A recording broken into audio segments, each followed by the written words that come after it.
Hi friends, రాగుల గురించి తెలుసుకుందాం మనం. 100 గ్రాములు రాగుల్లో ఉండే పోషకాలు, పీచు పదార్థాల గురించి ఎంతున్నాయో తెలుసుకుందాము. ఇక్కడ మీకు నేను చార్ట్ చూపిస్తున్నాను. వీటిలో మనకి చాలా పోషకాలు ఉంటాయి. ఐరన్, కాల్షియం, ఫాస్ఫరస్, ప్రోటీన్, ఖనిజాలు, పిండి పదార్థాలు, పీచు పదార్థం, ఇలా 100 గ్రాముల్లో మనకి ఎంత ఉంటుంది అనేది మీకు ఇక్కడ చార్ట్ చూపిస్తున్నాను. ఈ చార్ట్ని మీరు చూస్తే మీకు క్లియర్గా తెలుస్తుంది.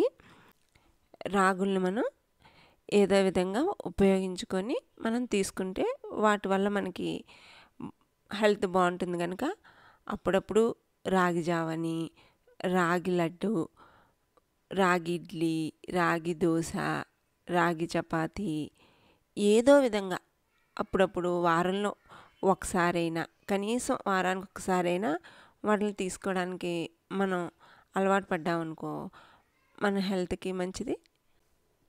పిల్లలు కూడా రోజు రాగి జావ తాగమన్నా, అవి తినమన్నా వాళ్ళకి ఇష్టపడరు. కనుక వారంలో ఒక్కసారైనా ఏదో విధంగా ఏదో ఒక వెరైటీలో వాళ్ళకి ట్రై చేస్తే వాళ్ళ హెల్త్ బాగుంటుంది.